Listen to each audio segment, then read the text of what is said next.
জিতু কুমাৰ বুলি হেঙেৰাবাৰীৰ এজন ব্যক্তিয়ে এটা মানে কেছ দিছিলে যে তেখেতৰ পত্নীয়ে তেখেতৰ যিটো লাইচেঞ্চ প্ৰাপ্ত যিটো আৰ্মছ আছে সেইটো আৰ্মছটোৰ মেগাজিন আৰু গুলি অলপ চুৰ কৰি নিছে বুলি। কিন্তু মই অলপ আগত ক'ব বিচাৰোঁ যে এই জিতু কুমাৰ আৰু তেখেতৰ পত্নীৰ মাজত ঘৰুৱা কণ্ডল লৈ প্ৰায় 1 বছৰ আগৰ পৰা মানে কেছ ৰেজিষ্ট্ৰেশ্যন হৈ আছিলে আমাৰ দিছপুৰ থানাতো আৰু গীতানগৰ থানাতো।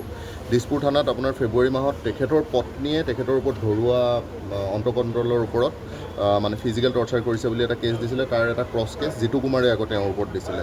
তাৰপাছত গীতানগৰ থানাত গীতানগৰ থানা PS 44/26 এটা কেছ হৈছিলে যিটোত জিতু কুমাৰ নিজে জেলত গৈছিলে তেখেতৰ পত্নীয়ে দিয়া ৱাইফে দিয়া কেছটোৰ বেচিছত। যোৱাকালি আকৌ ইয়াত এখন FIR হ'ল যে তেখেতৰ জিতু কুমাৰ কমপ্লেইনেণ্ট তেখেতৰ যিটো লাইচেঞ্চপ্ৰাপ্ত আৰ্মছ আছিলে সেই আৰ্মছটোৰ মেগাজিন আৰু গুলি হেৰাইছে আৰু সেইখিনি তেখেতৰ পত্নীৰ ওচৰত আছে বুলি। সেই ইনফৰ্মেশ্যনটো আবেলি পোৱাৰ পাছত আপোনাৰ পাণবজাৰ থানাৰ আণ্ডাৰত ফেঞ্চি বজাৰত আমাৰ দিছপুৰ টীম আৰু এটা আপোনাৰ পাণবজাৰৰ এটা যুটীয়া দলে আপোনাৰ জিতু কুমাৰৰ ৱাইফৰ যিখন স্কুটি ব্যৱহাৰ কৰি আছিলে সেইখন চাৰ্চ কৰোঁতে এটা মেগাজিন আৰু 3টা বুলেট পোৱা গৈছে। এতিয়া আমি ইনভেষ্টিগেশ্যনৰ খুব প্ৰিলিমিনাৰী ষ্টেজত আছোঁ আৰু লগে লগে অনাৰেবল কোৰ্টতো জনোৱা হয়, কাৰণ সন্ধিয়া ভাগত এগৰাকী মহিলাক আমি এপ্ৰিহেণ্ড কৰিলে কিছুমান আমাৰ ৰুলছ এণ্ড ৰেগুলেশ্যনছ থাকে, তেতিয়া as per order of honourable court লেডিগৰাকীক নটিছত আমি যাবলৈ দিছোঁ। আৰু আমি এতিয়া ইনভেষ্টিগেশ্যনত চাব লাগিব যে সেই গুলিখিনিয়েই জিতু কুমাৰৰ গুলি হয় নে নহয়, সেইটো আমাৰ যেতিয়া বেলিষ্টিক এক্সপাৰ্ট FSLৰ পৰা আহিব তাৰপাছতহে আমি in future course of action মানে ইনভেষ্টিগেশ্যনৰ পাৰ্টত ল'ব পাৰিম।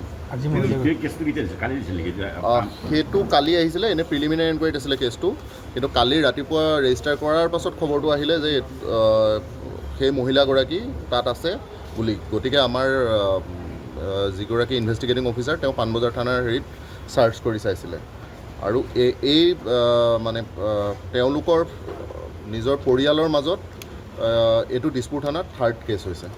মহিলাগৰাকীক মতা কথা আছিল মানে সেইটো নটিচ দিয়া হৈছে, নটিচ দি পেলাই যিটো ধৰক আপোনাৰ প্ৰচিডিউৰেল থাকে আমাৰ BNSS মতে সেইটো কৰা হৈছে। তেওঁলোকৰ মাজত বিবাদ আছে বুলি ক'লে, পত্নী পত্নী একেলগে থাকে নেকি?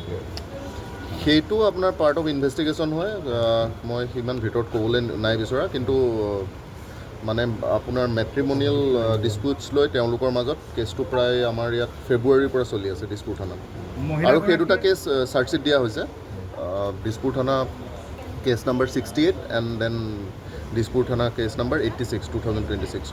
মহিলাগৰাকীয়ে কৈছে যে তেওঁৰ বিৰুদ্ধে ষড়যন্ত্ৰ হোৱা বুলি জিতু কুমাৰে সেইটো পাৰ্ট অফ ইনভেষ্টিগেশ্যন হ'ব। আমি এতিয়া চাব লাগিব সেইখিনি বুলেটেই জিতু কুমাৰৰ বুলেট হয় নে নহয়। যদি বেলেগত হয় ইনভেষ্টিগেশ্যনৰ যিটো ডাইৰেকশ্যন সেইটো চেঞ্জ হ'ব, কিন্তু এতিয়া আমাৰ যিটো ইনফৰ্মেশ্যন পোৱা গৈছিলে সেইটো মতে কামটো কৰা হৈছিলে। সেইটোৱেই কালি আমি নটিচত দিছোঁ, মানে আমি লিগেলি আপোনাৰ এপ্ৰিহেণ্ড কৰি তেখেতক নটিচত যাবলৈ দিয়া হৈছে, আৰু যিহেতু সন্ধিয়াও হৈ গৈছিলে আৰু অনাৰেবল কোৰ্টে যেনেকৈ ডাইৰেকশ্যন দিছে তেনেকৈ কৰি থকা হৈছে।